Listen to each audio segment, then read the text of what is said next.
Um, I don't know.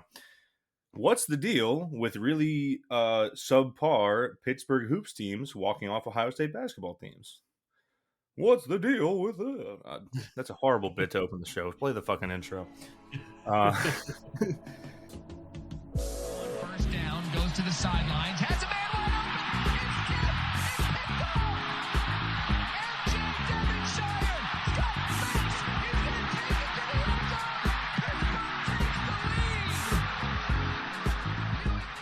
the lead. He loves those moments. It reminds me of last year in the Garden against St. John's. And guys just stepped up. Blake hits a what the hell three. You know, we're like, what are you doing? And he's done that all year. Klicka out to Bizzario. It's over! The Pitt Panthers have upset Wisconsin. Anybody if he hits his field goal. Up and got it! Sauls does it again!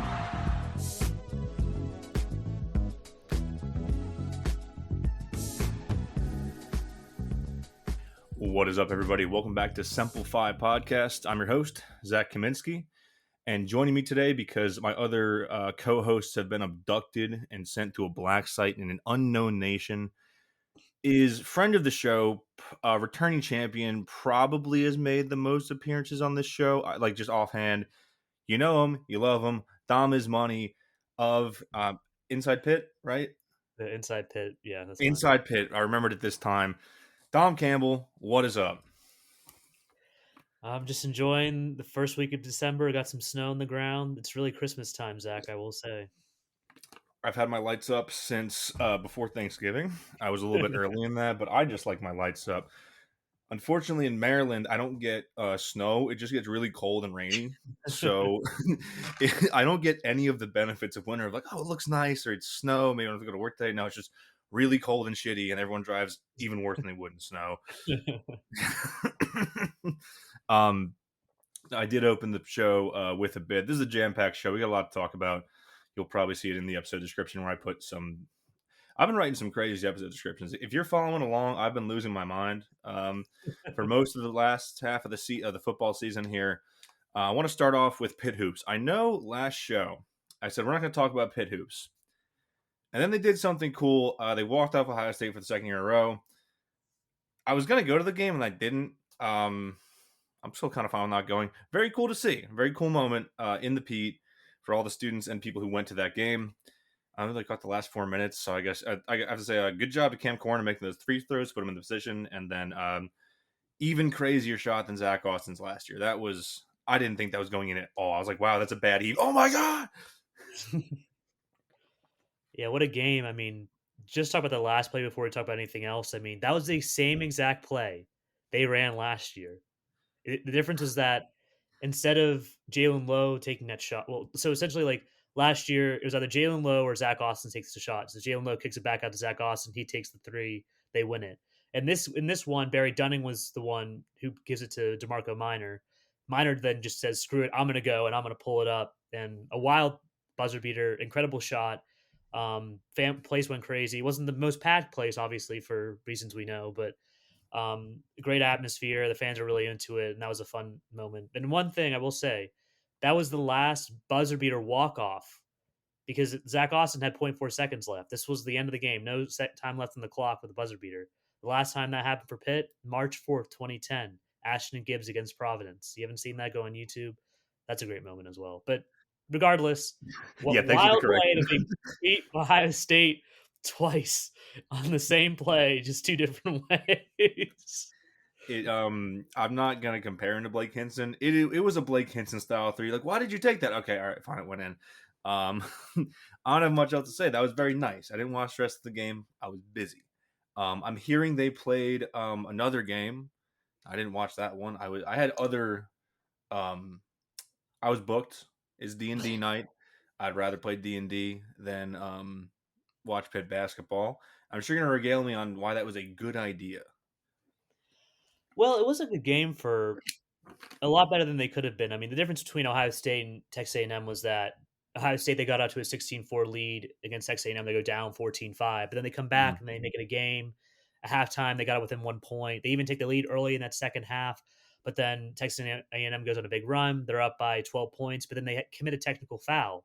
This then spurs Pitt on a 16-0 run. Yes, a 16-0 run. You couldn't believe it until you actually saw it. And they took the I don't lead. believe you. I don't believe you. The 16-0 run, and they held Texas A&M for 5 minutes scoreless for 5 minutes. Yes, this happened. Place was rocking again. Even less people than Ohio State because it was snowy and Tuesday night, whatever. But yeah, and then they just couldn't finish. Yeah, it wasn't, but it was weird because Texas A&M was a better team. I will say they pressed the hell out of Pitt, but they also made 20 of 22 free throws, and Pitt only shot 11, made like 7 of them. So there's a discrepancy there. And then Pitt also just couldn't, late in the game. Texas A&M just showed off their brass, and they were a bit less tired, I think. I mean, the biggest issue for Pitt right now, besides whatever you think of their talent, they have 7 guys they're running. They have a Yeah. lot of injuries, and they brought back Biba yesterday, Brandon Cummings, and Jeff Capel told us he had only been practicing like 1 day or 2 days prior. So it's like they're very injured and they're very low on depth. I mean, obviously talked about Deshaun Jackson, but Papa Amadou Conte was injured for yesterday's game. That means that Pitt has only one post player besides Kieran Mullen, a freshman who they wanted to redshirt, who played 2 minutes. Right, so they're in a bad situation with the roster in terms of how limited they were. I mean, Texas A&M played 12 players in the first half. That just shows you the discrepancy between Pitt and Texas A&M right now. It's not just the talent, because when they were on the floor, Pitt worked their tails off. They played great defense. They were able to force turnovers and score some points. Like, they're playing a lot better than they did against UCF and West Virginia, which is a good sign. But they are just too thin, I think. I think that's going to hurt them a lot in games this season when they are competing and they are getting some shots. So not a great win, not a great result, but a lot better performance than, again, the first 2 games they played against Power 4 opponents. So at least something to take away from that if you are a Pitt fan. It at least was a better performance. Who did we play last year? Mississippi State. In Yeah, the they lost by 30 challenge. on the road. Not a good one. Not a good one. Yeah, that one was a good one. And what you get at with the depth is it seems to be a running theme with this Pitt Hoops team. Like last year, I just remember a major theme being why are these guys out you're playing 45 minutes on average? Yeah. This is not sustainable. And later in the season that it got, Pitt would get worse in the end of games because there's so much wear and tear on these players that they just cannot. You can't be doing this. It's what is it, year 8, 7, whatever. This is year 8 of Jeff Capel. This is 8th season as head coach. He's one of the longest tenured head coaches in the ACC. Yes, That's crazy. Okay, well, enough on Pitt basketball. They had a good win, and then they had a disappointing ending to a game they probably could have won. They should have won, really. there we go. That'll work. Speaking of things that suck, Pitt football got killed. Everyone died. They lost to Miami 38-7 at home. I was in the house. It was actually, I will say, before we get into the game, which I don't have much to say about it. Honestly, we just kind of got slammed on. Lower Bowl, great crowd. Place was active for the whole first half, and then second half things fall apart. Whatever. It was a nice time. I think there was a pretty good turnout for that Thanksgiving weekend crowd. I was in the student section, so I couldn't tell how full it was, but you might have seen me on TV. But yeah, I mean, other than, I don't know, man. This is the epitome of the season, right? Where they are a good team, they're not a great team, and it showed against these 2 of the last 3 games against Miami and Notre Dame.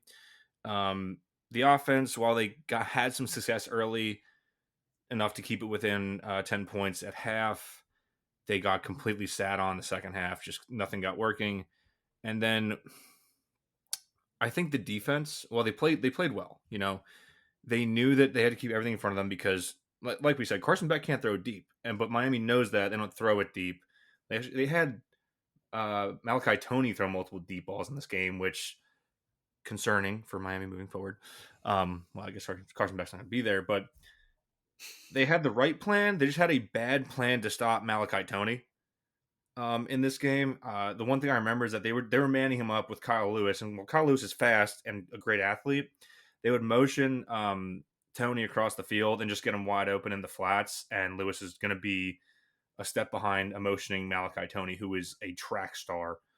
Kyle Lewis is fast, Tony's faster, and I think that is basically the game. They short gamed us to death. They had a talent advantage, and it was close for a little bit, and then they died.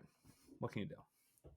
Yeah, I think this is the one thing people don't understand about college football, or maybe they should, is that the where the best teams are isn't the skill players, it's the line. Your O line, the D Mhm. line is where that money is going. And it's easy to be like, oh, pitch, you just revamp their D line and revamp their O line. Yeah, what do you think Ohio State, USC, Miami, and all these other big teams are doing? The same exact thing, right? And to be fair, to Pitt's credit, they did go after some decent players in the portal. Has it worked out? It's been okay. The O line's been good against the teams that they're not. The O line has been good against the teams that are better than, right? But Yes. against the teams that are like going to be competing for a national title, they're just simply not there. The player recruits that they're going against are just so much better. But like, to me, if you're going to play that kind of team, you got to get off early. They did go up 7-3, but it just felt like after that they just couldn't get anything going offensively.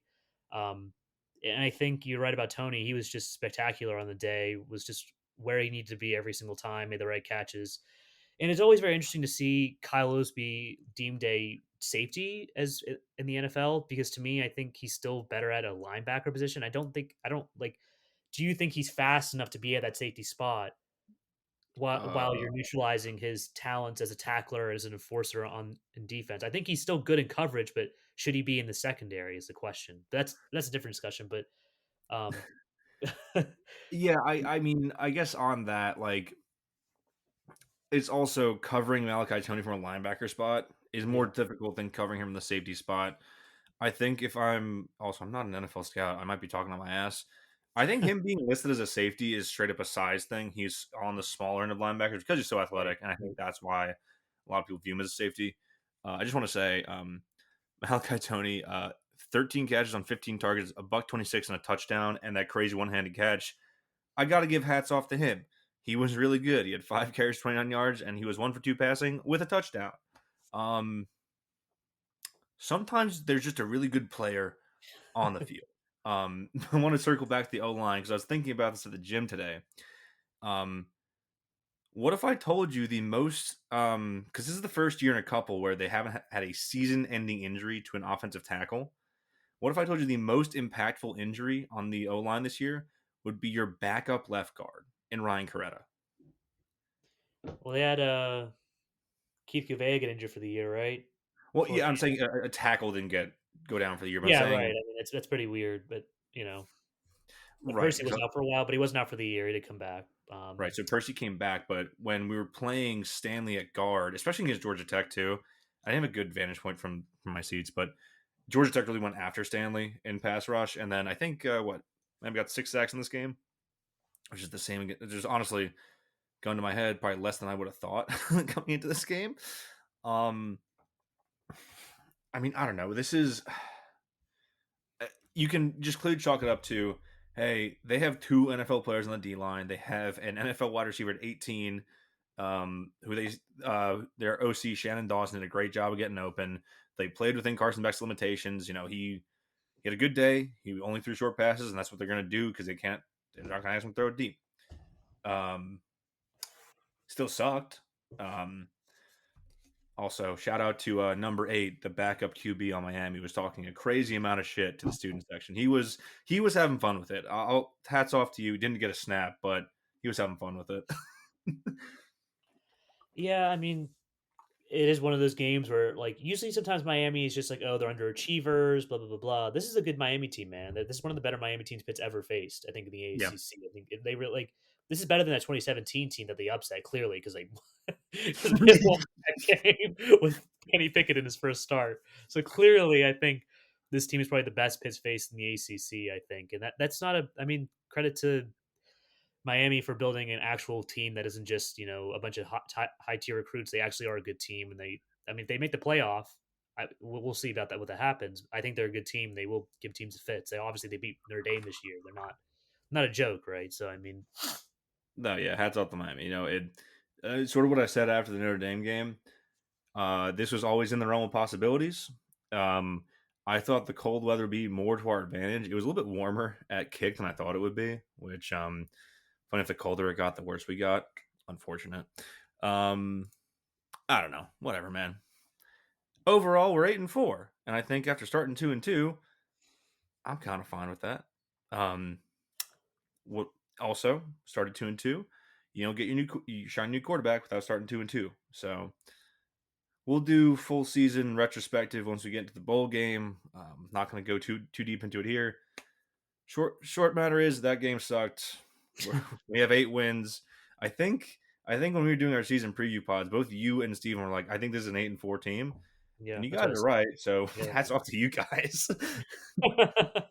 I don't think I predicted it this way. I didn't think they would probably lose to Notre Dame and Miami, but I didn't think they would. I didn't know where the other losses would come. I didn't know how they would come. So I guess I was a bit right. But I mean, shout out to them for going 8-4 after at the start of the season. I think Heinz did his job.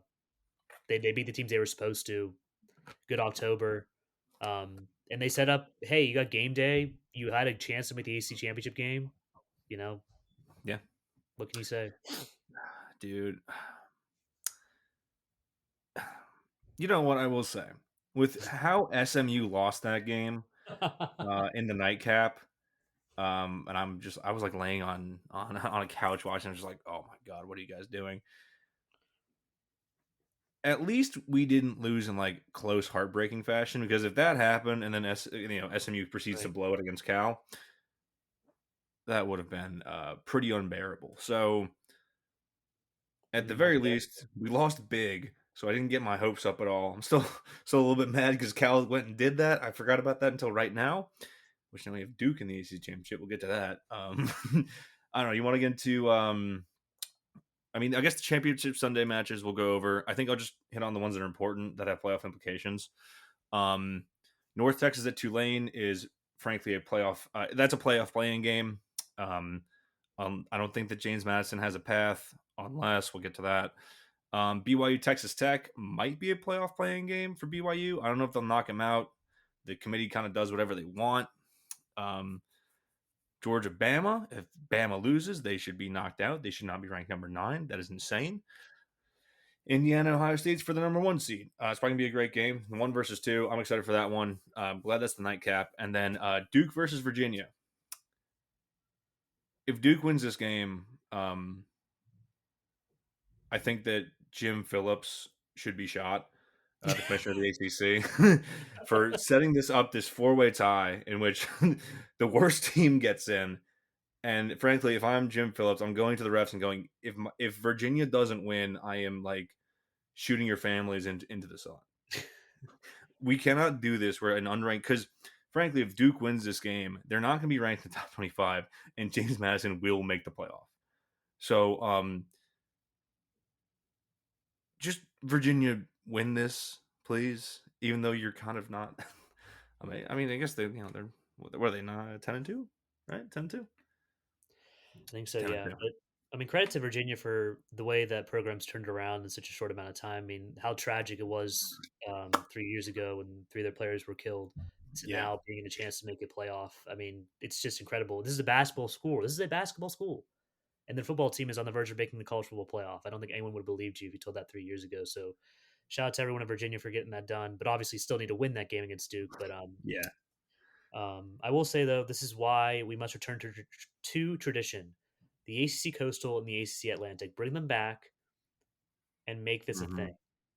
We want Coastal Chaos. And guess what? We had Coastal Chaos. Because guess how many teams in the Coastal were actually competing for the ACC in the championship game? I mean, like, Georgia Tech was there. Virginia, Duke, Pitt. If I'm not mistaken, I do believe 2, 3. So of the top 6 teams in the ACC, Virginia, Duke, Georgia Tech, Pitt, Miami, SMU. right, and SMU. Yeah. The first 5 I listed are all former Coastal teams, and then SMU is the new guys. So the Atlantic Division, which ran things for years, has completely died. But I agree with you. We need divisions back, and the one lesson from the entire season of college football here is that conferences are too big. Yeah. Credit to Virginia. I did not think they would turn around this season like they have. They've played none of the good teams in this conference. They ducked us, Georgia Tech, Miami, and SMU. The only team they beat of that top 6 was Duke, who they're playing again. Funny enough, we learned that lesson with Texas A&M, who went 11-0 on a soft schedule of under 500 teams, fired coaches, and injured quarterbacks, and then got dunked on by Texas in the last week of the season, which leads to the most annoying playoff discussion of all time. Fuck you, Mike Elko, for doing that. These conferences are too big. None of the good teams play each other. Yeah, we need again to return to tradition. Bring back the Big East. Have 8 teams, 7 teams play each other. You play all the 7 other opponents. Have 5 non-conference games. Come on, that's what we want, and we get a backyard brawl that matters. I would up the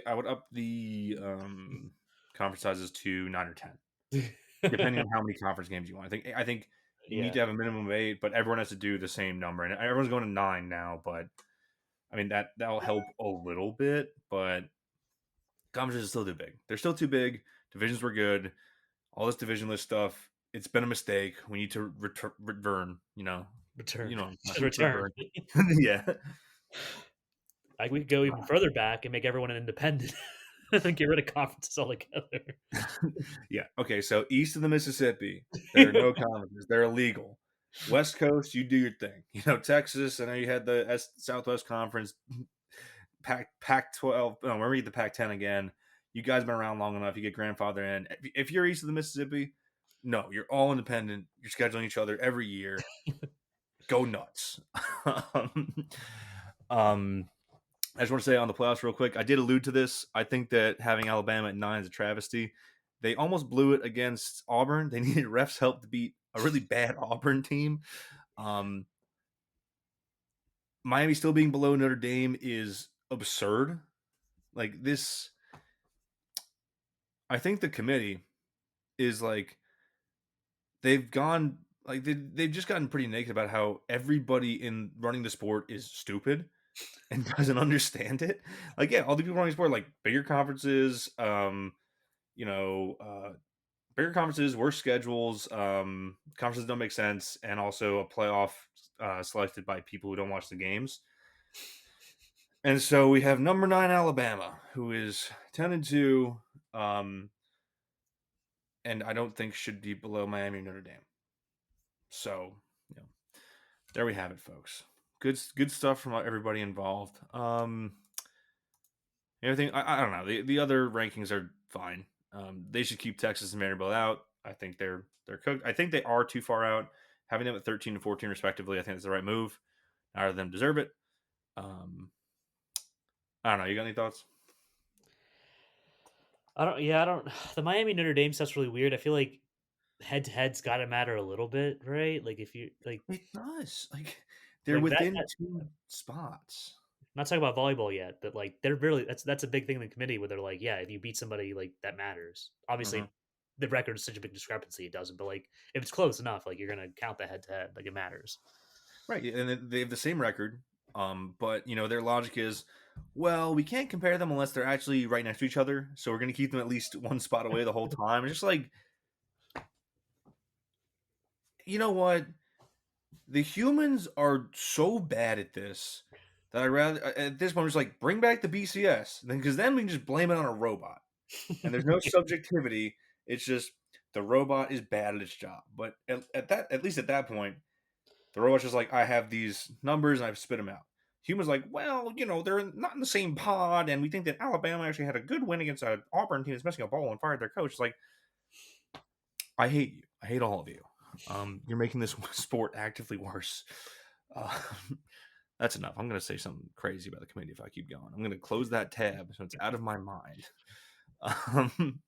Hey, it's National Signing Day. What a transition. I'm so good at this. I'm gonna be real with you guys. I've not done my crazy due diligence on this recruiting class. However, I'm very excited about a lot of these guys coming in, especially like the names I think most people know in this class. I'm talking about Damon Ferguson, the running back out of Baltimore, Corey Daly and Angelo Renda, the 2 quarterbacks out of Texas, Nick Howard, the tackle out of Texas, Marcus Jennings, linebacker out of Michigan, Rustin Lehman, the Whippeal kid, the defensive end out of, was he North Peters Township?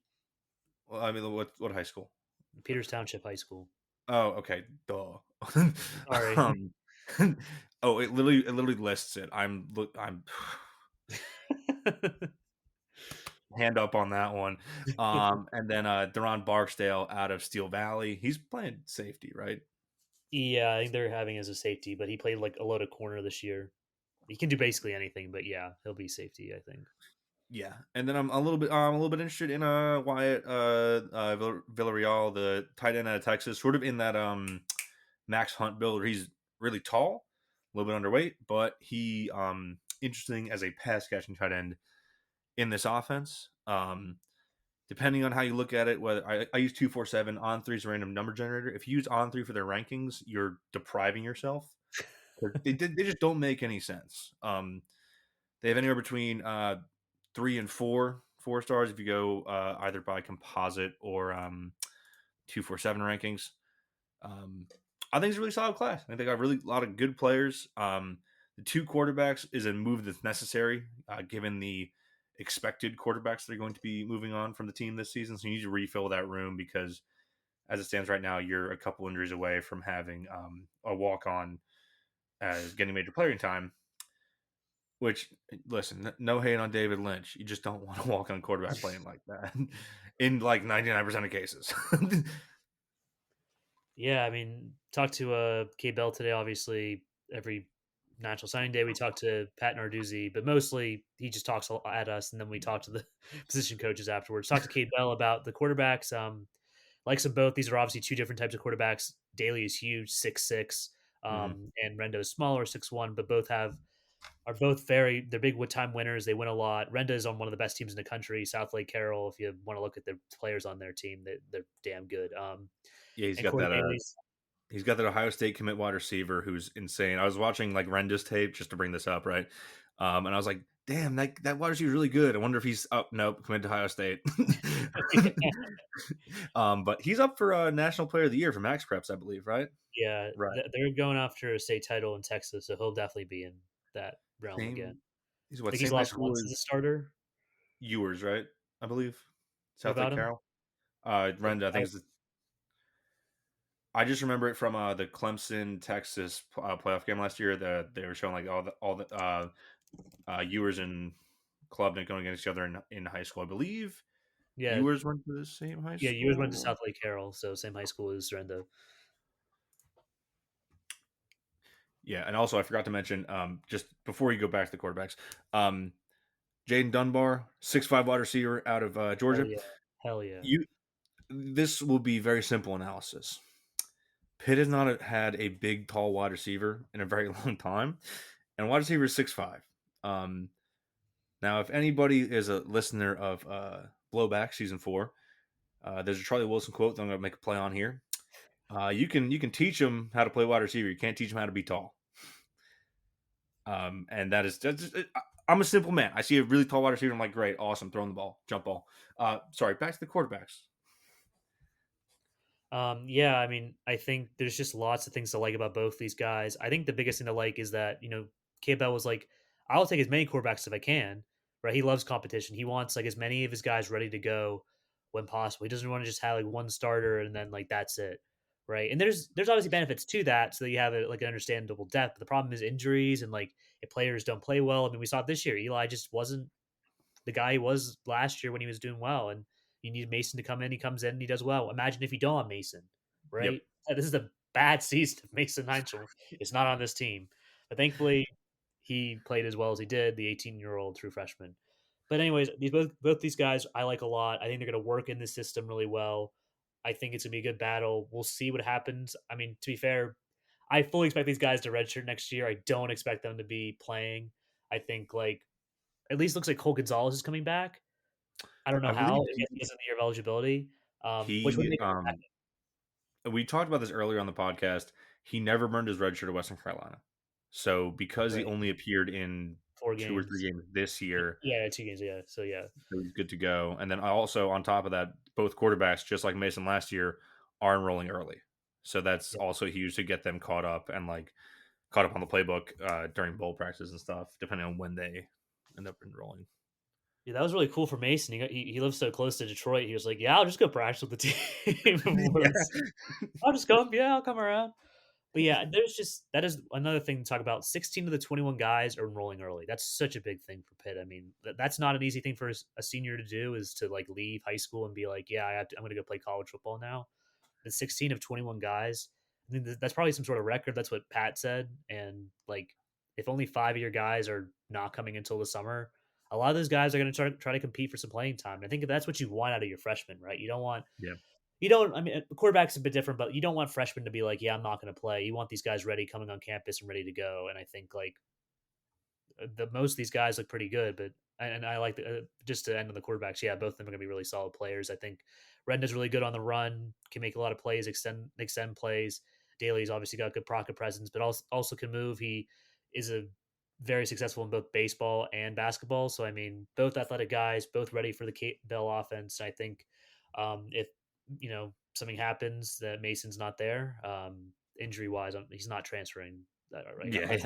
I don't see that happening. But like just my point. Like knock on wood as well. Yeah, just saying like these guys are going to be ready to play, and I think that's basically what makes exciting to see these guys come in early and sign on. So yeah, I will say on Daly, the other quarterback, we talked a lot about Renda. Daly's got a cannon of an arm. yeah. And well, Renda is, I think, the much better runner. Daly's got some wiggle to him. He's 18. He can run better than me, but that's not really saying. No, it's all good. It's a very exciting class. I'm probably gonna go watch the highlights at some point. I just obviously didn't do it for show prep because I am lazy. Um, Speaking of show prep that I didn't do, a while back, I told everyone, "Hey, we're gonna do a volleyball episode this year. Trust me, bro. Better late than never, baby. It is tournament week. Pitt has gotten their third straight number one seed. They are hosting games through through the Elite Eight. Now, to be fair, I was just really busy, and we tried to get an episode at some point, and it just didn't work out. Now, Dom, your objective tonight is to give, let's say, someone who maybe knows a little bit about the team and knows who Olivia Babcock is. I'm not naming names here. There's nobody on this show that this could possibly be. uh, let's start off with, if you're a Pitt fan tuning in for the first time this year, well, one, you should know who Olivia Babcock is. I would hope so. But what is new or different to know about? I mean, there's a lot. I know that, but who are the biggest names to know? I guess start off with there. Not named Olivia Babcock. Obviously, you lost a lot from last season. You lose 2 first-team All-Americans in Rachel Fairbanks Setter and Tori Stafford, who transferred to Texas. And also, you lost players like Emmy Klicka, your libero, and fan favorite Kat Flood as your serving sub. So players like that departed the team from last year. This year, there's also some turmoil because one of the outside hitters that Pitt recruited reportedly couldn't. There was a report someone said, or rumors that she didn't pass physical, whatever. I don't have any verification for that, so I'm just saying this is a rumor for whatever. And she ended up at That's the TCU. one that flipped to TCU. Yeah, okay. Tamara Coleman. Hope best for her, but that was just really weird. I don't know how that was all weird saga back in January, but that happens. So they get 2 outside hitters from from overseas. We love going overseas, love traveling. So does Dan Fisher. We got Dagmar Maurits out of the Netherlands, and we've got Maria Brzelj, who hails from France, but has Croatian descent. So both outside hitters have played, but unfortunately, Dagmar has been injured since mid-October with an ankle injury, but is hopefully coming back soon for the tournament, which is obviously this weekend. But those are 2 names to know. Other names to know, obviously, Bree Kelly is still here. Second-team All-American last year. She is the first ever player in Pitt history to win ACC's Defensive Player of the Year. She led the ACC with 1.51 blocks per set this season, so she is still here. She's in her 5th season. Obviously, if you remember in 2023 when she transferred from Florida, season-ending injury early on, unfortunate. But that now allows her to be here this season, which has been helpful for Pitt. And she has dealt with some injuries this year. Her hand was bandaged for a while, but is now not bandaged. She's looking great, and it's looking good. I Um, will say that major mistake by me because I was like, I again, this shows you how out of the loop I've been. I will say, I've watched a bunch of games. I did watch a bunch of games on Sundays when they would play at like noon or 1 o'clock on yeah, ACC Network or ESPN because um, the NFL game stunk. So I would just put it in the multi view and just have the sound on for that game. It was a great setup. And then they had the YouTube TV and ESPN fight. I stopped being able to do that.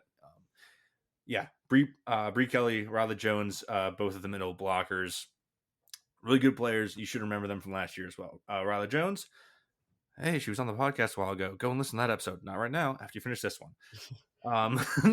So I guess moving to the opposites, right? Because you mentioned, Tori Stafford's at Texas, another number one seed in the tournament, of course. Hilaire Vasquez Gomez also graduated. Forgot to mention I that was I sixth was year. gonna point that out. So when we get to the opposites, right? Who are the faces we're gonna be seeing um, on like in the lineup, right? Because all the ones you're most familiar with from last year, I believe, outside of Blair Bayless, who did get some playing time in the tournament last year, who has taken on a much bigger role this year.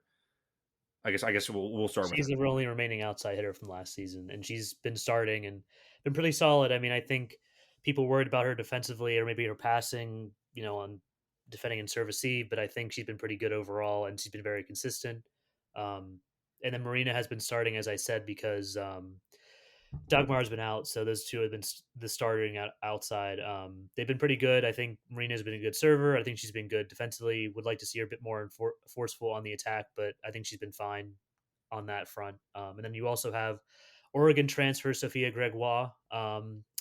She had one of the best games I've ever seen from a player at Pitt off the bench. She had like 20 kills on like 29 swings or something against Cal off the bench. It was probably one of the most impressive performances I've ever seen. She comes in sometimes for Olivia at right side or Mhm. opposite. So that's a cool. Pitch is a very deep team, but at least at outside, that's what you're going to be seeing. So except Blair Bayless and Marina Pizelj to be starting, and also see Sophia Gregoire as well. And hopefully Dagmar Mauritz comes back at some point. She's one of the best passers in the country. So hopefully, as an outside hitter, she returns for Pitt. They'll need her in the tournament. So that's what you'll see at outside. Yep. Okay. So speaking of passing, um, everyone knows Rachel Fairbanks, QB1, off in the pros.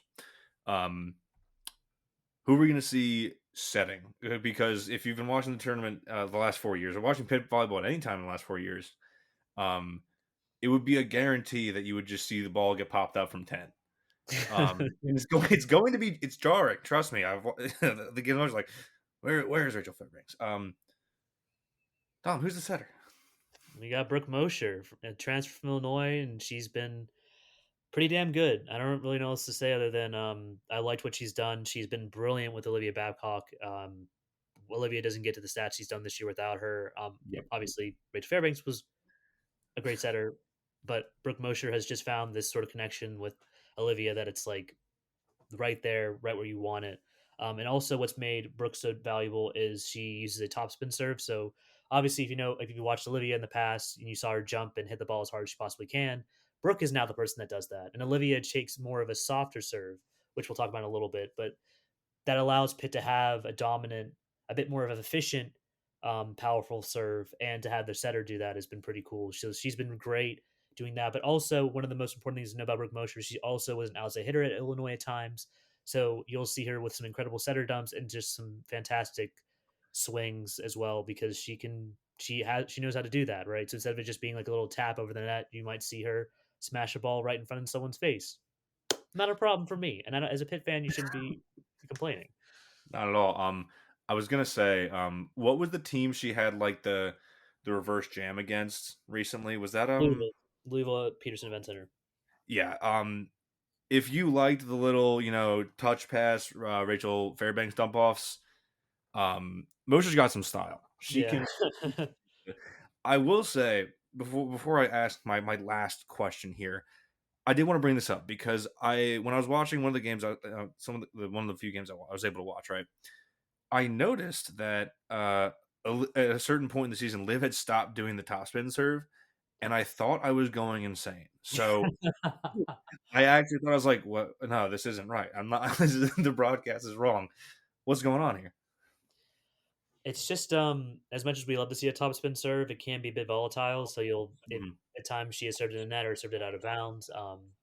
Trying to use more of a float serve, which keeps the ball in play and makes it so that Pitt can score off it, is a bit more valuable at times. And also, she's been very good with that float serve. She had 2 service aces against Louisville in that sweep last Wednesday, just a week ago from this recording. But yeah, I mean, like she's changed it up, but I think she's been happy with how she's progressed with it this season. It was weird and jarring to see her do that when she did it, but I mean, she could still pull out the topspin if needed. But I think with the fact that Brooke Mosher does use a topspin, I think it's okay that we're Mhm. seeing Olivia try to do something a little less important on that front and focus more on hitting the living crap out of a ball at when she's on the court, not serving, Yes. sorry. And then also she's been great defensively, making some big blocks and also making some digs as well. So this is a player that has grown a lot and matured a ton from when she came onto campus 2 years ago. She's a true leader right now. There's a reason she's ACC Player of the Year again. Um, Mhm. and that's one big part of it. Just seeing her take on that and be proud of it and get better at it as the year goes on has made Pitt a better serving team overall.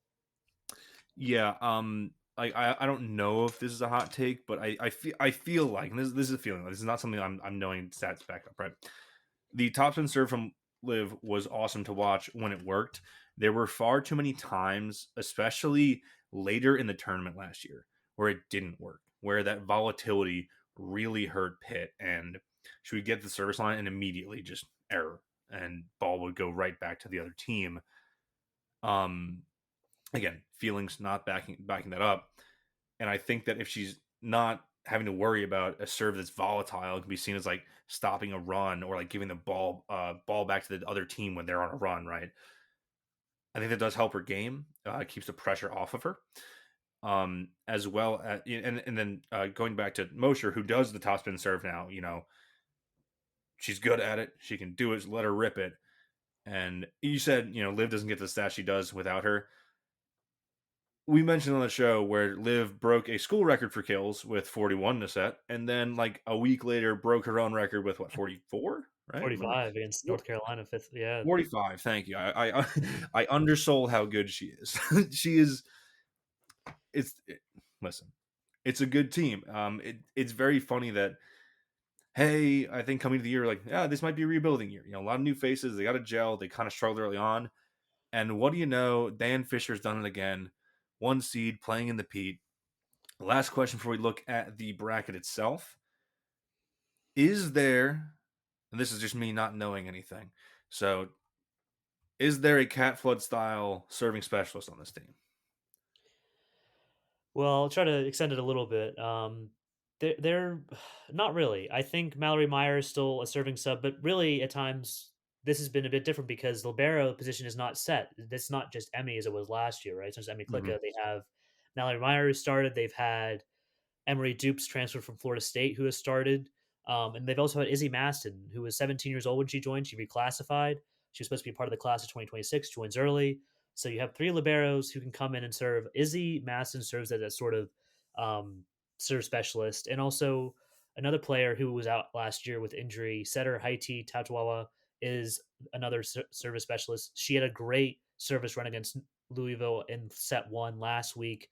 2 service aces, really big in making sure Pitt got the momentum in that one after they were down 23-19. So again, both of those players, you'll expect to see them on the service line coming in as serving subs. And also, I think if they do really well and get some easy wins, you'll see Haiti and I mentioned Gregoire earlier. So the 6-2, give it like Brooke Mosher and Olivia Babcock a little break, Mm-hmm. a little break. Yeah, But like, yeah. that's what I would say. And also, one more player to mention, Abby M, true freshman, she can serve, and she's a middle blocker, and she served. And she's also been starting a lot recently. That's a player that I didn't expect to start this much this season, but she had 10 blocks last game against Georgia Tech. So, I mean, this is a player that has been taking over Riley Jones' spot as a starter, interestingly enough. So it's been Bree Kelly and Abby M, really. So in terms of serving, just to answer your question, Izzy Maston, Haiti Tatawawa. Those are two of the serving subs they've used, but they've been pretty solid with most of the people that they've had serving this year. So it's been cool to see a libero serve because obviously Emi Klicka did not serve last year. Yeah, it's a little bit jarring also to have like multiple liberos that they're playing because it's just like it's 12 the whole time. You're getting what you're getting. Also, yeah, I mean, just kind of close this out, right? We've talked a lot on the show about football and the contributions they've gotten from freshmen, such as Mason, Ja'Karian Turner, Sean Lee. Dan, I almost said Dan Heinschel, like like the Twitter.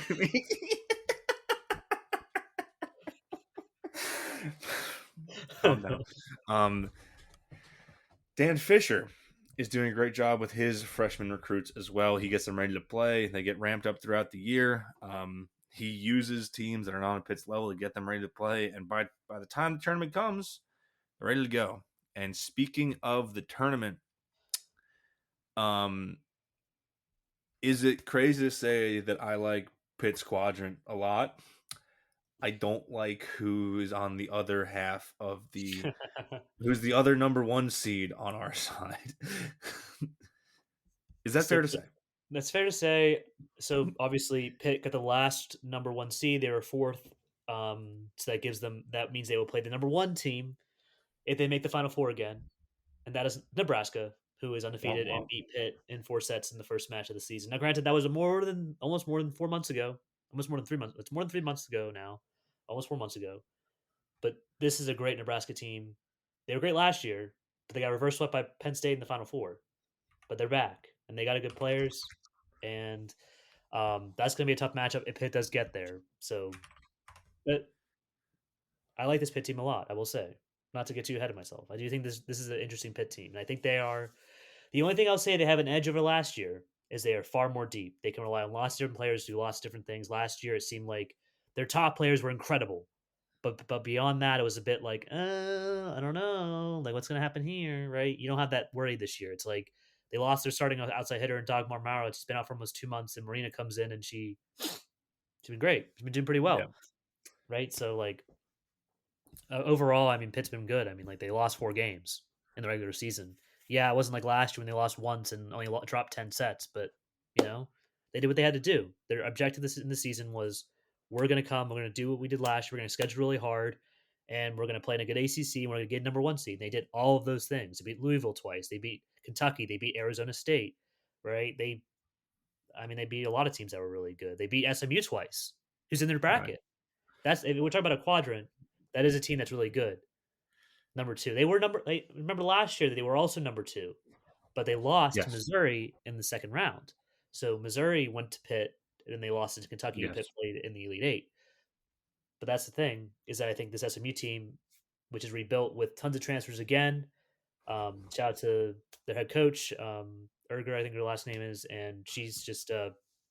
I like the fact that she's not afraid to just go to the transfer board and be like, "Yeah, we're going to do this. This is how we're going to build our team, and I'm going to go and do this." And they pushed Pitt a lot this year. I mean, they went to 5 sets the first game. They went to 4 sets to Pete. I mean, that's going to be a great matchup. That's in the Elite Eight. I think it's going to be a great ACC matchup, and I really think this is a new ACC rivalry between Pitt and SMU, which is great for volleyball and great for Pitt to have another team that's really good. They're playing twice a year. Um, Yeah, I mean it gets added to the Louisville rivalry, the Georgia Tech rivalry. Stanford is going to get there. Big trust on that one. Even if Louisville took a step back, there's still a lot of real. I mean, step yeah, back, they're a 2 seed, right? yeah, Um, there's still a lot of hate between those teams. Like that is one of the games I caught when they were in Louisville during the regular season. That crowd is real into it. The fans love this rivalry. Um, Besides SMU, just to real quick, if I were to say, we learned this last year, there's a lot of chalk in this tournament, right? So the teams you'd expect to play are obviously UMBC first round, Xavier, Minnesota, and then SMU. Maybe you see Purdue come out of the other side as a 3 seed. Because I didn't do my research on the other teams, I'm not going to I'm not going to go into yeah, that too much. But what I will say is that you said this is a very interesting Pitt team, and I have a similar thought in that one, you're right.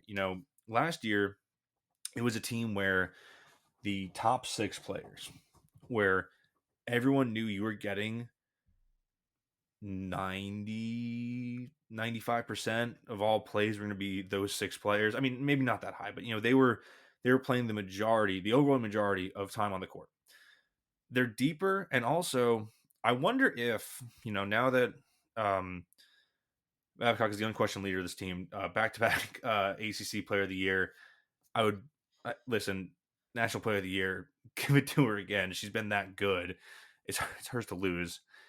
She's the leader. She's been in the Final four times. First as an underdog, second as the overwhelming favorite in that weird road environment. Fuck the Center. Um, I wonder how, like, I don't know if this is the case, but her being the leader on this team where the expectations were lower coming in, they were everyone freaked out at the beginning of the year and like, oh, they've gone to shit. It was a completely new team. They had to gel.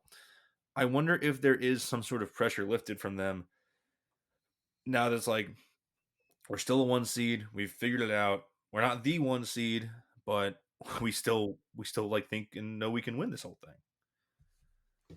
Yeah, I think I mean, they started 0-2. If you remember, they lost to Nebraska and then they lost in 5 sets to Florida after they were up 2-1. So it's like, Mhm. is this team going to be any good? Yeah, they were. They came back and they beat TCU and Arizona State at home, and they beat Kentucky and they beat Penn State in the road, who's had a bit of a wacky season after winning the national championship, but whatever. Yeah, they beat SMU twice and they beat Louisville twice. Their only other losses were getting reverse swept by a good Miami team that they should have beat, and they lost in 5 sets to Stanford, who they should have beat as well, right? Like, there's And only just to say, besides Nebraska. Miami 5 seed, Stanford 2 seed, Yeah, Florida unseeded in the tournament, Nebraska 1 seed, right? Like yeah, they only lose games to good teams. yeah. I mean, like, even that game against Nebraska, they were up in that first set. If they take that first set, I mean, like, they got a shot to win that. That they lose that Mhm. and they lose the second one. They win the third one, but then the fourth one, whatever. But like, they're a good team and they can play and beat anybody. And I think that the overwhelming narrative, this is just Olivia Babcock carrying this team like it's LeBron in the 2018 Cleveland Cavaliers, is a lie. This is a damn good team.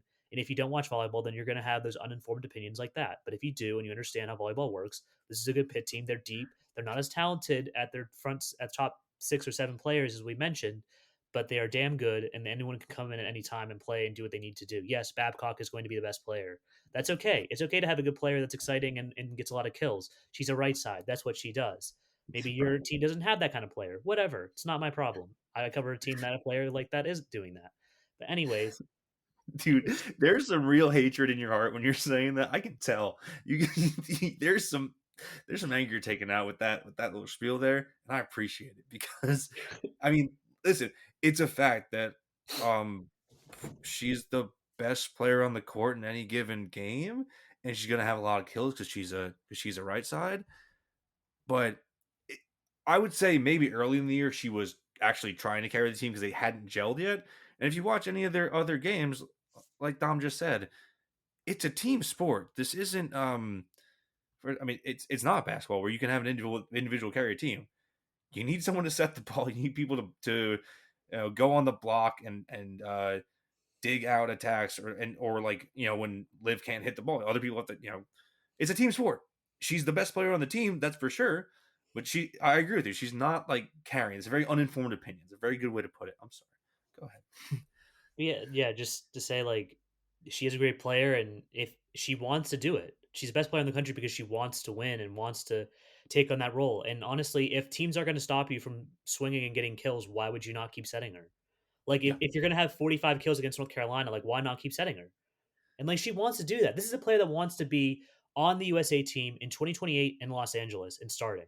And honestly, with the trajectory she has, she's going to do that. And these are the games why, right? Like, when she gets set a lot and Brooks sets her a lot, why not swing and kill? Why not? Like, they're not just doing it because they have no other choice. It's like, if you're not going to stop Olivia Babcock and if she's going to hit in your 400 on that in those games, like, why would you not set her? Like, that's the thing. It's like, if you're that good, why not use your best players? And I think that sometimes, yes, like, Pitt just doesn't have as good of an attacker as Olivia Babcock. That's understandable, right? Like, last year they had Tori Stafford, who could do so a lot of those similar things. But to be Hmm. fair, she's at Texas for a reason. She's the main player there, right? Like, Yeah. and there aren't many teams where you're going to have Tori Stafford as your second player, right? Yeah. So it's like, you know, if you have Olivia Babcock and she's ready to go, it's like, why not set her? And I think like that's just the way it is. Obviously, you don't want to have her have like 40 kills a game, but she hasn't. And there have been a lot of games where they played teams that aren't the best, and spread it around a lot more, and they've been good. I just think like I'm frustrated with the way this pit team has been characterized as this sort of like, you know, like savior like figure in Olivia Babcock and a bunch of peasants that have no idea what they're doing on the court at all times. Like they have a second team All American, they have Brooke Mosher has been brilliant this year, and they have a lot of players that are ready to step up and play. And I think like that they're a good team for a reason. They wouldn't be the one seed if it's just Libby Babcock and a bunch of nobodies. Like Right. they're one seed for a reason. So There are a bunch of teams in this tournament that are one player and a bunch of nobodies. look at Penn They aren't State. ranked. They have Kennedy Martin, 6'7", It- and one of the best right sides in the country, and they don't have a very good team, and they had to squeak by in this tournament. They're like 18 they're an and 8 seed. 13 after winning the national championship last year, and like that's not like she's been great, but it's like I mean Olivia is just like better, but Right. also has a better team, and that's why they're this good, right? It wouldn't just be Yeah. it would be bad. They would not be as good if Olivia was surrounded by players that weren't very good, right? They just wouldn't be. Right. Yeah. No, Penn State's got one good player. They're an 8 seed. It's a team effort. Like you said, Brooke Mosher has really started to click. And, against North Carolina, those 45 kills, tournament team as well. Yeah, as well. You you run the play till they stop it. Yeah, That right. is I believe that was Tom Herman said with a bit more expletives in the 2014 Sugar Bowl against Alabama. If they're not going to stop it, why would you stop getting points off of it? It is literally just keep it simple. Hey, our best player can't be stopped. We're going to give the ball to her. That's about it. Anyway, I'm excited. I'm very thankful that these games, at least for the first round, looks like it'd be 6:30, 7:30 for the first two games. Obviously, no further tip-off times been announced. Finally, be able to watch them for an extended amount of time. Watch them starting on the 5th. That is Friday at 6:30 against UMBC, and then Saturday at 7:00 Mind if I on. interject? Go ahead. Yeah, apparently there's this weird thing now where whenever the first game ends for the Michigan Xavier game, Mhm. 30 minutes after Pitt plays. So they may not start at 6:30. So instead of like last year where like Oh yeah, they would have yeah. started at 6:30, except if the game went 5 sets and they had to like and then like if after that they would go 30 minutes after that, then they would start. So it's weird. Like if this game ends at 5:30, this game's starting at 6, which is not good for Pitt fans. And I don't understand why they made this change.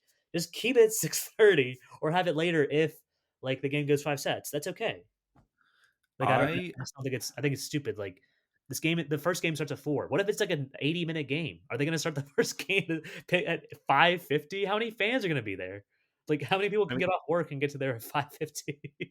yeah. I mean, I guess the assumption is like if you're gonna be there, you're there for both games because I think is the ticket for both games. Is that how it works? You can get a ticket for the first round and then a ticket for the second round, or you can get a ticket for both rounds.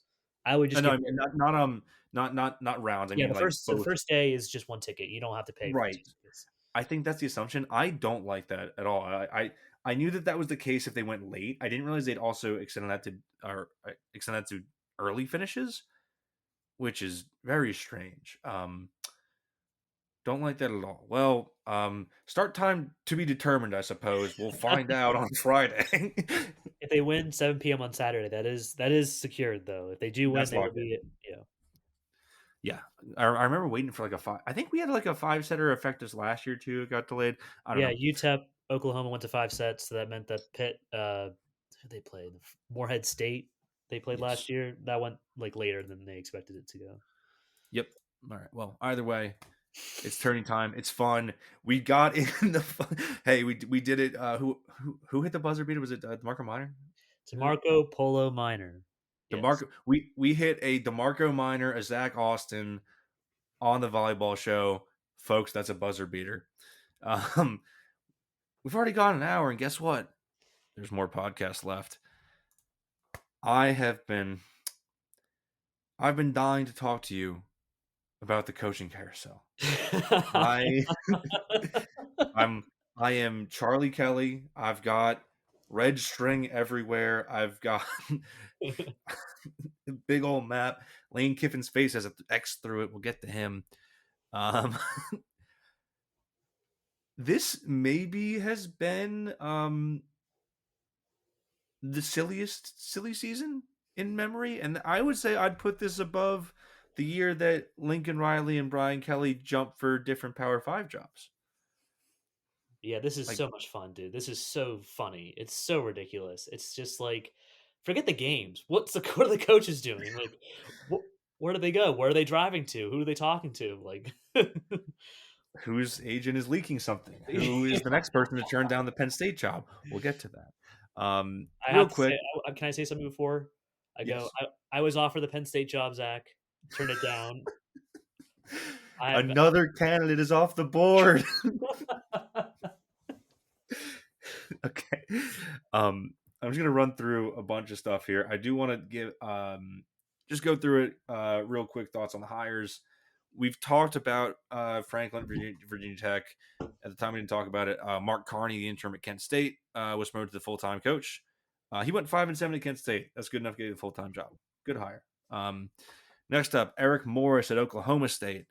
He is hired from North Texas. He'll be coaching the North Texas team through any sort of postseason games or through any playoff games they might have. This is a really sneaky good hire because he'll be bringing with him the running back, wide receiver, and quarterback, most likely from North Texas. North Texas is 11-1. They have the number one offense in the country per SPM Plus, which is very hard to do as a G5 team. Having a bunch of 50 burgers will do that to you. I think that Morris at Oklahoma State, one of my favorite hires of the cycle so far. I thought that was a really good get for them, especially like they did their work, and I think letting him coach out the playoffs so that he would take the Oklahoma State job, very smart on their part. Basically, raise your hand if you want me to stop. Otherwise, I'll keep going through these. First weird one: Jim Mora goes to Colorado State from UConn. I Yeah, that don't. was a weird one. I don't really get that for me because it's like I think people need to remember that Jim Mora did have a previous stint at UConn where he had success. Right? Is that I'm not crazy, Yes, right? he was pushed out for Randy Edsel, I want to say. Yeah, I mean, and then like I just don't get it because to me, Colorado State, while they do have a sick stadium and great views, not gonna shout out to them, shout out to the Rockies, but like this is like a lateral move. I don't like see a difference. Like, 'cause to me, it's like why not just have the great UConn team and then like have fun with that? But now you have to go play in the Mountain West. Is that like I guess maybe trying to make the college football playoff would be easier? Maybe I don't know. Um,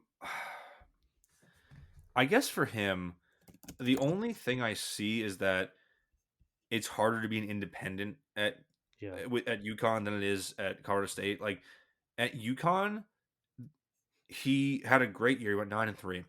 There's no floor at UConn. Like it could all come crumbling down next year based on schedule. You're not in the conference. Maybe the Pac-12 money that Colorado State's going into is better. I don't know. My thing about this job is they just hire old guys, and it's like, oh, it's a really resource program. They're a sleeping giant in the Mountain West, Pac-12 now. They feel like the G5 UNC to me, where it's just like they hire a bunch of old guys and then just kind of fart around for a little bit. Maybe he'll be their Mac Brown, who does better than expected. before we go on forward, not to cut you off, I was wrong. I guess I thought about Randy Edsall because he had two tenures at UConn. Moore was at UCLA from 2012 to 2017. Had some good success there. They were 9, 10, 10, and 8 wins from 2012 to 2015, but then under 500 the next two seasons, got fired. And then he was at UConn for a year, and then he became the head coach for the last 4 seasons. So, but that was a very weird hire. Back to the carousel. Back to the carousel. Next up, Stanford. They hired Tavita Pritchard, who is the Washington Commanders quarterbacks coach, leaving the position immediately, filling in for the season-long interim of Frank Reich. This is, I believe, the quarterback that Andrew Luck beat on the depth chart when he was at Stanford, and then was his QB coach the year after as like a GA. It's Stanford. I think it's probably fine. It's kind of Andrew Luck's program, and if he's hiring his old QB coach, he's really running the day-to-day with like GM stuff and all that other stuff. We'll see how it works. Stanford is a very limited pool of candidates can really pull from realistically, especially now. I don't know. It's probably fine. I don't really have much thoughts on Tavita Pritchard. Yeah, I mean, long history at Stanford. Played there for 4 seasons, then 13 seasons there, 2010 and 2022, where he's there. So like a lot of history with Stanford, even though he was with the Commanders the past 3 seasons. Um, but yeah, I mean, interesting hire. He's 38, very young for a head coach to be Mhm. taking a job at a Power Four level. I thought Mora would have been made a little bit more sense there, but I guess if you want to bring in your buddy, like, hey, this is basically what you said. It's Andrew Luck's call. It has to be like, there's no way you're hiring this guy if you're not, if Andrew Luck's not there. But like, if he does well and they become a serious program, I think you need a guy like that because he seems like he is dedicated to making Stanford good. Right? That's what you Yeah. want. You don't want a guy who sees as a stepping stone. You're like, I want to be here. This is my program, etc. Kind of like Pat Narduzzi with Pitt, right? Not a stepping stone. This is where he wants to be. Right? You're not worried about Pat Narduzzi taking an interesting job with another team. I don't know. That was weird. We're gonna come back to Lane Kiffin. We'll jump ahead to UCLA. Hired Bob Chesney, who will play into the Penn State discussion. Great hire. He's an awesome coach. He's won everywhere from D2, F, FCS, FBS. He's 11-1 with James Madison. I think he's also coaching through any potential playoff games. This is usually taking a swing on a guy who's won everywhere. He's not coached out west. We'll see how he builds his staff out, but this is a smart one, man. Like if Bob Chesney would have been on my board if Pitt was open this year. Yeah, I think That's how they've much I done like that pretty. Yeah, I mean James Madison's been a pretty solid program since they made that jump from the FCS to the FBS. guy. Mhm. Obviously, Mr. Signetti at Indiana, and now Chesney at going to be at UCLA. I mean, UCLA has been a weird program. They should be better. I know they're a basketball school. I know, but it's LA. You have money, and you should be better. And I think that they were pretty bad under the previous head coach, whose name is leaving my mind. But I know T. Sincerity was offensive coordinator and also got fired.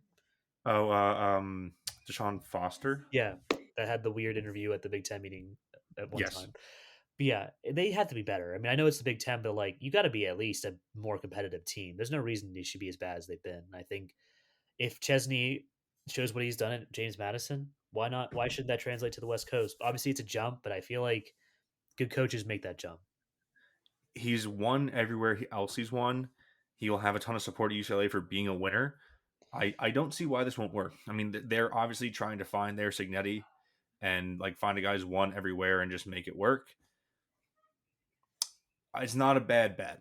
How about first hire I don't like?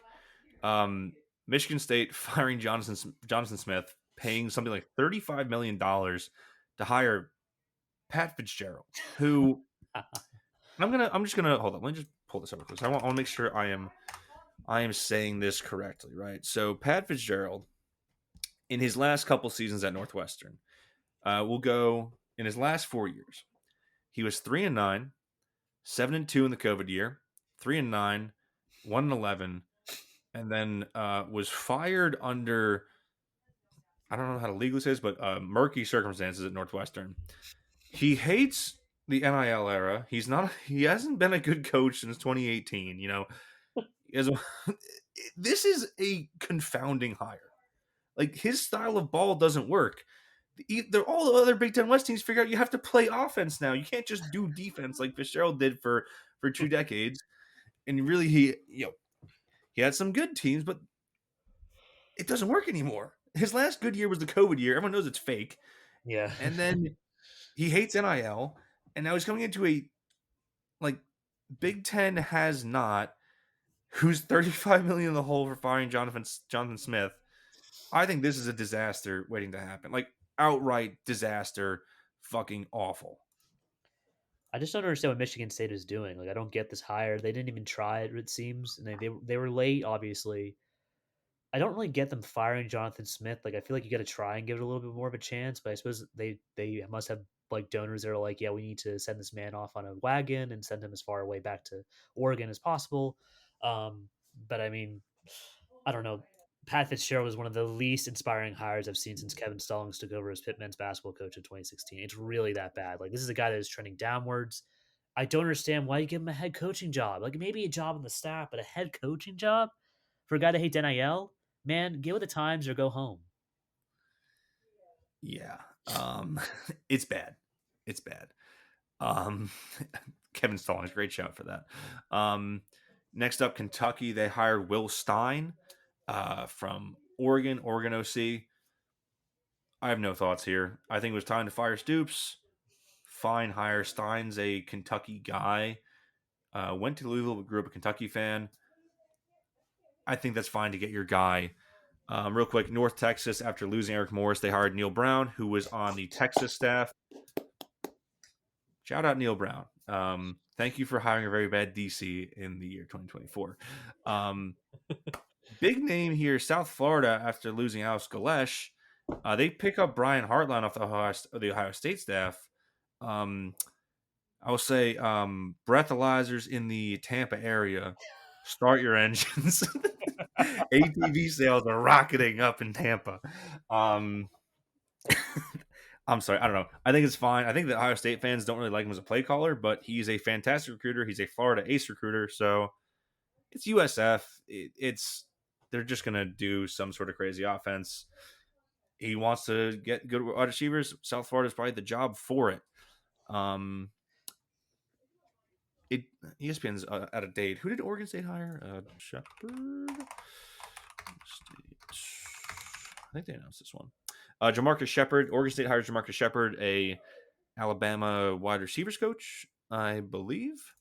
And then I want to say that this was announced, this is not announced, or it's not official, but all signs point to Cal hiring Tosh Lupoy, the Oregon defensive coordinator. Which I would have hired Deshaun Jackson, who just got Delaware State's first winning season in like a decade. Go look at that Delaware State Wikipedia page. What Deshaun Jackson has done this year, very impressive. But he's only been a head coach for one season. I get why you go with Lupoy. Let's talk Lane. Let's talk Kiffin. This is maybe the funniest head coaching divorce we've ever seen. I mean, just to start it off, Lane Kiffin's a bad person, I think, on so many accounts. Like, forget everything that's coming out about his, let's say, DM, extramarital activities, DM style, kind of, Lane Kiffin is the creepy coworker. He's the creepy manager at the restaurant that always gets the server Snapchats. Beyond all that, which is all the stuff's coming out is hilarious. And like you see this just coming out about him, like the yoga studio. All the people like, that the comments on that, like I don't have TikTok, I saw the comments, but every single girl goes to the yoga studio in Oxford is like, I'm so glad Lane Kiffin's missing. He has the worst music. He shows up late. He like just does weird ass shit. Like beyond all of this stuff, having a fake dog in Oxford to cosplay as his dog on Twitter, leaving Ole Miss in the middle of a playoff run, you're 11-1, and you leave to go to LSU. Fundamentally, Lane Kiffin is a bad person, and his sins will be judged at some point. We don't know by who. It will be it'll be the LSU. It'll be the Louisiana governor in about 3 years. When Lane tries to fuck like a mother-daughter combo of an LSU booster, like he's gonna pull a Super Ogeron. This is I don't know. I cannot tell you how much I fucking hate Lane Kiffin enough for this. Like, this is why LSU hired him and he's never won anything. I mean, he's good at Ole Miss. He's certainly risen the floor up. He's 55-19 in 6 seasons. But remember when he did this in like 2000? Right, it's the second time he's done this. When he went to USC. Like, I don't know, man. Like, this whole thing's been so funny because it's like you could see it happen. The second that report came out that he was thinking or that he might want to leave, I'm like, he's gonna leave. Yeah. But what made it so funny was that he kept being like, "No, I'm not leaving," and like trying to push it on and being like, "Oh, I want to coach through the playoff." It's like, what do you mean? Like, you're leaving. Like, you just leave. And it's clear that he only wanted to coach of the playoff for bonuses and try to recruit his entire team to go to Baton Rouge with him. I don't know. I think like karmically, this should be destined to fail. Like, sure, Lane Kiffin's a good coach, but like already he's like trying to make some very questionable moves on his staff with LSU, like trying to what's that running back coach who was like the ultimate Louisiana bagman? Is it Frank Wilson, something like that? That sound right? Can't remember. It's, Can't remember off it's the top fine. of my head. One of the coaches, I think he was formerly at McNeese, is like the Louisiana bagman. He's trying to get him off the staff, which I would say is a mistake. I'll say that very much. I'm just gonna say this. LSU's 2026 football schedule includes trips to Oxford, Mississippi, and Knoxville, Tennessee. It'll be must-watch television, folks. There are going to be things thrown on a field that you've never seen thrown on a field. I mean, you might see an entire fridge get thrown at that at that LSU sideline. Someone will sneak into the stadium. We don't know how, but Lane Kiffin, bad person. Taking over for Lane Kiffin, they promoted Pete Golding to their DC. This is fine. You just need someone with a low buyout to not do a coaching search in this cycle because it's so crazy. There's not enough coaches. Folks, the banks are out of coaches. There's no more coaches. I just want to say Pete Golding, crazy hairstyle. And also, I think like the only Saban DC to be fired and not get a job somewhere else. Anyway, when Lane goes to LSU, it sets off a cycle of hires of basically the SEC poaching the top coaches of the AAC. That'll be Florida hiring John Sumrall out of Tulane, Auburn hiring Alex Galesh out of South Florida, and Arkansas hiring Ryan Silverfield out of Memphis. Sumrall, I think, is a fine hire for Florida. I think he'll do well there. I don't know if Florida is going to give him enough leash to do well because they're kind of insane. Auburn, they're probably going to fire him in 3 years just because what Auburn does. He's also keeping DJ Durkin on staff, who, one, killed the kid, and two, is going to stab him in the back for the job in about 2.5 years. So, awesome. You have let the wolf into the henhouse, Mr. Galesh. Good job. And then Arkansas hired Ryan Silverfield, who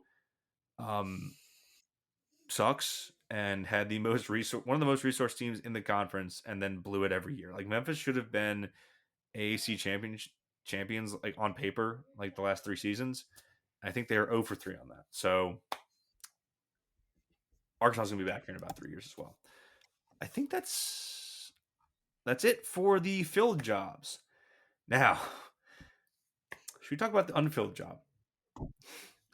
Don's excited. The drum roll ready? Yeah. Penn State is having the most embarrassing coaching search of all time. Of all time. I think that is maybe not of all time. I think Nebraska was once open for 43 days. This has got to be like maybe because it's more public now with all the insider information. This is maybe the worst we've ever seen. They're gonna create a Joe Paterno AI and have him coach. Yeah, I swear to God. Where I made a list here. Okay, so the list of candidates that Penn State somewhat publicly flirted with and then didn't land, either because they turned them down or they got an extension. Matt Rule, Nebraska. That was one of the first ones linked to the opening back when they fired Franklin. Jeff Brom at Louisville was another one linked to that job, not leaving. Eli Drinkwitz got an extension at Missouri. We'll get to this. We'll circle back to this last name. Brent Key, I believe, got an extension at Georgia Tech. Bob Chesney went and signed with UCLA, as we mentioned. I don't know if Will Stein was ever connected publicly, but obviously he's with Kentucky now. Signetti, who all their fans wanted originally, was like their number one candidate. He signed that mass extension with Indiana. And then Josh Heupel gave a public statement that he wasn't taking the job. Am I missing anybody? Did you mention Rule from Nebraska? Yeah, like he was the first one. Okay, and then this is the funniest Jeff one. Brom? Kalani Sitake.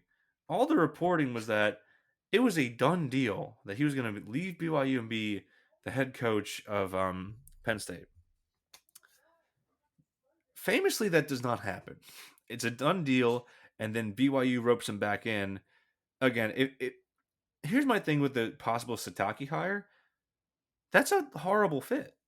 His whole thing is recruiting Mormon kids and Polynesians out west. He's never coached east of New Mexico, of the New Mexico Arizona state, or was it New Mexico? No, he's never coached east of Arizona on the New Mexico Arizona state border. And you're gonna put him in the Northeast? Like the recruiting doesn't work. His recruiting would then be cross country. I think Penn State would be giving up a lot of recruiting in like its local footprint. And then also, the fucking CEO of Crumble Cookie backed up Crumble Cookie. Fucking Crumble Cookie backs up the Brinks truck to keep Sitake, and they do their Mormon stuff. I'm gonna get into that, but so they've been publicly spurned by about 7 or 8 candidates. I don't know what their AD is going to do, because at this point, who are they going to hire? They have Terry Smith, who they basically kind of told him to get lost, because they wanted to make this big swing hire, which none of them landed. Or like, do you just hire Brian Dable, who just got fired as Giants head coach? Like, I think, and granted, and we didn't even get to this. They had 2 commits sign on signing day. 2. Grand total of 2 people signed on commit on signing day. This is like a program back coaching search. They were one of the first on the market. They whiffed on every candidate, and now they're left interviewing like the scraps. Because all the coaches are gone. We're out of coaches. The banks are out of coaches. I think this is where you would fire athletic director Robert Kraft. I think the way he's handled this is worth being fired. I don't understand why this is even being talked about. How are you this incompetent? You fired this man on October 12th. It is almost 2 months later, and every other Power 4 team that needed a head coach got one, even if they were on another head coaching staff in the same conference, in the same division as you in the SEC. Now, we don't know when to talk about who that was, but whatever. I'm joking. But, like, come on. Like, how have you not made a decision? Make a decision. You have you need to do this. Like, this is in the NIL era and the transfer portal era. You have to make these decisions. It's tough, but you decided to move on from James Franklin. Okay, fine. I understand why. They obviously had some bad losses and didn't achieve what they wanted to. Right. Okay, what are you doing next? You can never fire someone that have no idea what you're doing. That is exactly what Penn State did, and that is why they are in the predicament that they are in. They chose to fire a man who, despite maybe some of his shortcomings, one of the best recruiters in the country, and had Penn State as a perennial powerhouse, even at times when they weren't anywhere near as good as Ohio State. Most teams aren't. And you know what? For Penn State, that's better than a lot of the years under Mr. Joe Paterno. Honestly, he had some better years than Joe Paterno did, but no one's going to give him that credit because he's James Franklin. But whatever. Granted, a lot of us said the same thing. He doesn't win the big game. But guess what? It doesn't matter if you can't win the big game if you don't have a team. And Penn State may not have a team next year because guess what? They not only just didn't sign just 2 players in the early natural signing period, they chose to realize that, wait, all of our players are going to leave if we don't keep Terry Smith because that's who it looks like they're going to have. And if they don't keep him and hire somebody else, they have to get a whole new staff. They're going to have to pay $100 to $200 million for a whole new team if they want to be even remotely competitive. 200? And I mean, they got to get all these. I mean, like, I'm just trying to give I a don't. ball, like an air. That, Well, that's including the staff. Like your staff are bringing on like new team. I meant with coach, not like Yeah, I was but, talking like, seriously, NIL like, money deals. I see what you're saying now. Okay, I was like, whoa, that's a lot. NIL is going to be a lot. Like it's going to be a lot. Like they're going to have to bring in like 80 new players. They're gonna have to portal That's their what whole West roster. Virginia did Yeah, last year. West Virginia did it last year with Rich Rod, and look at the team. I mean, it was a pile of crap, and Pitt lost them. But whatever, they went 4-8 and just lost to Texas Tech 49-0. But I'm saying is like new coaches. This is what happens a lot of the times. Unless you're hiring an upstart coach to bring their players in, like it's tough transition. And like, even if they keep Terry Smith, it's like it just seems like he's a placeholder.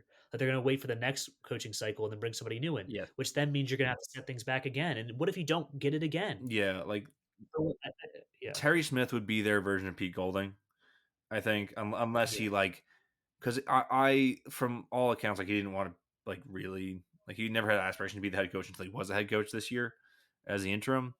Um, like yeah, Pat Kraft should be. I mean, he should be, for my purposes, be retained. He should be fired. The fact that he fired James Franklin without any plan and then proceeded to whiff on every single candidate, and I think the most damning thing is that they probably could have gotten Bob Chesney at a certain point. They thought they wasn't big enough of a splash hire because you look at those names, right? You're looking at Rule, Key, Sataki, like all these like top level big school coaches, and he keeps whiffing. That's he had no backup plan. The entire plan was to fire James Franklin. Then it'll work out. Like he just had no plan for doing this, and now it is a national embarrassment of a coaching search. And this is just in. I just saw this tweet from John Bryce of Football Scoop. Multiple sources share that Penn State has re-engaged talks with ex-Giants head coach Brian Daboll. If they hire Brian Daboll, that's going to be so fucking funny. That's so funny. Also, Houston head coach Willie Fritz had to confirm that he did not have conversation with Penn State. So we were at the point where coaches are saying, "No, I don't want any part of this fucking job. I did not interview for them." God. This is really embarrassing for Penn State. I mean, this is supposed to be one of the perennial powerhouses in football, college football, and no one wants to be their head coach. No one wants to be their head coach. Nobody. They could throw a Brinks truck at these guys, and they're like, you know what? I'm just going to stay where I am. It says a lot about the program. It says a lot about the donors and maybe the fan base. And what are their expectations? Maybe they're too high, but maybe it also says about how toxic the culture is at Penn State. I mean, there's still they really. I think we have to be honest here. They still wish Joe Paterno was alive, Yeah. and they would take his dead corpse over anyone else. And that's a problem with the fan base and the donors. They are living in the past and are refusing to understand that they need to move into the future and embrace someone who isn't a scumbag and actually is a decent head coach, or is a scumbag but not like Joe Paterno Yeah, in a I different mean, way. it's. I don't mean to. I mean, listen. When I get drunk, I'll say all that shit. But I think the Joe Paterno base and obviously Terry Smith trying to appeal to them with the pin and everything is a very. At this point, I think they're just waiting for that like very vocal minority to die off, more or less. Because I think most Penn State fans you meet on the street or normal people are like, yeah, that guy wasn't so great. He kind of fucked up. I think more than anything, I think maybe all those factor into it. I think most coaches are insane people who like love those like levels of expectations and like fan bases who are so into it. I think more than anything, I think that like I think it should just like come clear that like the AD and the athletic like the AD craft for sure, but the athletic department is a total mess. And like you Yeah. take a look at it, and they fired Franklin after half a bad season. Like realistically, they probably should have kept Franklin and said, "Fine, whatever." Like, let's all be real with ourselves. James Franklin was only fired because he played Drew Aller. That's the entire reason he got fired, right? It's just that Drew Aller stunk it up. Okay. So you fired basically a coach that brought your floor to 10 wins a year. And you're now hiring do you know how many years Brian Daboll has spent in the as a college football coach? Off the top of my head, I don't know, but it can't be many. You want It to give me a really can't be guess? many. Looking for a guess here. Is it 0? Would be funny. No, he has spent 2 years. 2 years. One in 1997. Oh, sorry. No, sorry. It's 4. One as a volunteer assistant at William and Mary in 1997. 2 years as a Oh, grad assistant at Michigan State from 1998 to 1999. He was the Alabama OC in 2017. That's it. That's it. 75% of Brian Daboll's college football coaching experience was before 2000. And that is where we're going to leave the Penn State coaching search. Now, just to date ourselves, it is 10 o'clock on December 3rd. So if any of this is outdated, sorry, episode is not going to post till Thursday. What do you want me to do about it? I think that's it, right? I think we got 90 minutes here. That's been a quick one. No, a lot of fun though. This is a good episode. Dom, hit your plugs before we get on out of here. Yeah, you can find me at Dom is Money on Twitter. I'm Blue Sky as well. If you don't like Twitter for some reason, fair enough. I'm also, it's just Pittsburgh Panthers on SI. If you're looking up on trying to look up our stuff, so yeah, we'll be there. We write some stuff. I'll be at the volleyball games for at least this week, and then basketball when I can. I am a Pirates writer now, but I am doing my best to stay and to Pitt as much best I can. I'm at the games and stuff, so yeah, hit me up if you want to complain about what I said. No worries. I'm always down to yell at people and get yelled at myself. So Eh, we have a Blue Sky too, but I never use it because I forget about it. And listen, Twitter is the worst app on earth. Unfortunately, there is literally no app that has the juice. Where everything else is just kind of like it's all right, but they've unfortunately still got all the good posters. If you liked us or like the show, obviously follow Dom. He's our friend. He's a great Pit Beat reporter. Follow the podcast on Twitter at SimplifyPod. And we will see you next time.